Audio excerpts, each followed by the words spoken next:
11 নম্বর একবার, যেহেতু এটা হয়নি।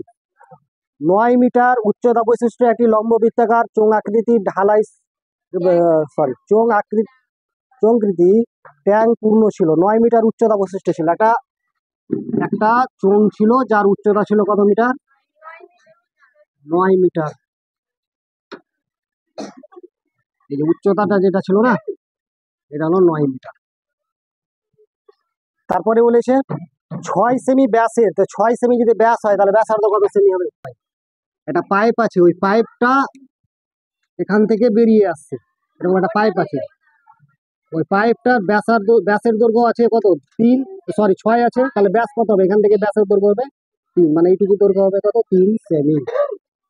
ঠিক আছে, মানে অর্ধেক।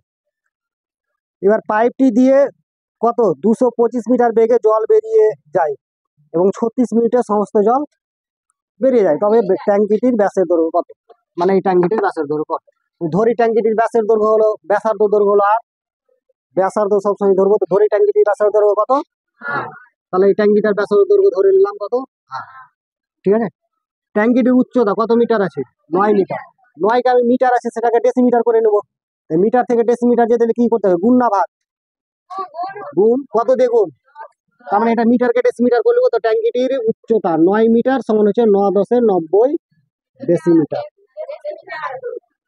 করা যাবে না? যাবে না। তারপরে বলেছে কি,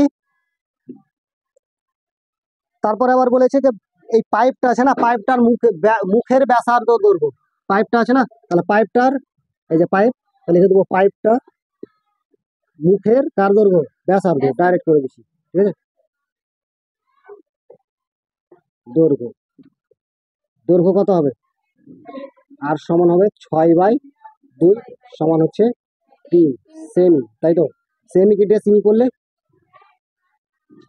কি এটাকে আমি নি ডেসিমি সেমি, 10 দিয়ে ভাগ, তার মানে কত আসবে? 3/10 ডেসিমি। হলো। এবার লিখবো পাইপ 36 মিনিটে, কত মিনিটে বেরিয়ে যাচ্ছে? 36 মিনিটে জল বেরিয়ে যায়, জল বেরিয়ে যায়। তাহলে পাইপটার আয়তন, তাহলে 36 মিনিটে মানে 36 দিয়ে গুণ, 1 মিনিটে বেরোচ্ছে কত? কত মিটার বেগে? আয়তনের সূত্র কি? আগে আয়তনের সূত্র হলো পাই আর স্কয়ার। আর স্কয়ার মানে কত হচ্ছে? 3/10, তার কত স্কয়ার।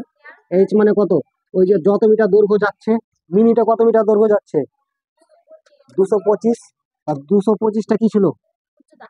225টা মিটার ছিল না কি ছিল? মিটারকে ডেসিমিটার করবো, তো 10 দিয়ে কি করতে হবে? ডেসিমি মানে একটা শূন্য হয়ে গেল একবারে, ইন্টু কত মিনিটে বেরোচ্ছে? 36 মিনিটে, মানে 36 দিয়েও গুণ। ঠিক আছে, এটা হলো কার আয়তন? পাইপটার আয়তন। তো যতটা পাইপ থেকে জল বেরিয়ে এলো 36 মিনিটে, সেটাই তো ট্যাঙ্কিটার আয়তন, অতটাই তো জল ছিল। তাহলে শর্তানুসারে ট্যাঙ্কিটার আয়তন কত হবে? পাই আর স্কয়ার। আর স্কয়ার মানে কত? নেই, তাই তো? আর এর মান তো নেই, ট্যাঙ্কির কি আর এর মান আছে? এইচ এর মান আছে কত? 90।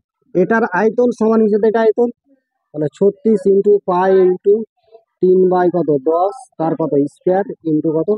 2×500। তাহলে আর স্কয়ার সমান 36 ইন্টু কত? পাই ইন্টু 3 এর স্কয়ার মানে কয়বার বসবে? 3 দুবার, আর 10 কয়বার বসবে? 2 বার, ইন্টু 2250, তাই তো? ইন্টু এটা পাই ছিল ওপরে, নিচে বসবে, 90 ছিল সঙ্গে, মানে কোথায় বসবে? নিচে বসবে।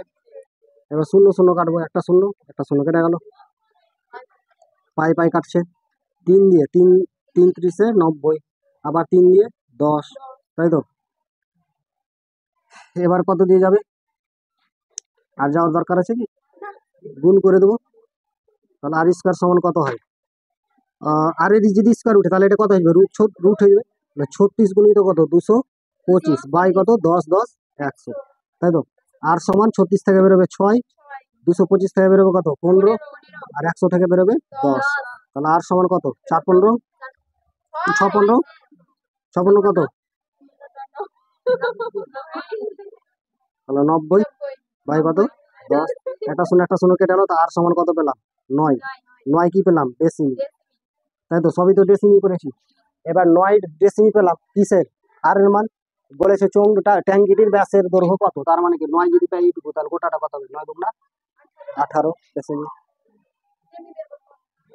সেমি এবার করে নেবো, ওটা রাখলে উত্তর। ঠিক আছে, সেমি করতেই হবে, এটা কোনো বলেনি।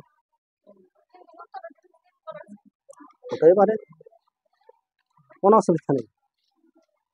ডেসিমি আছে, সেমি না, ভুল হবে না। শর্টকাটে বুঝিয়ে দিলাম। বুঝা গেল?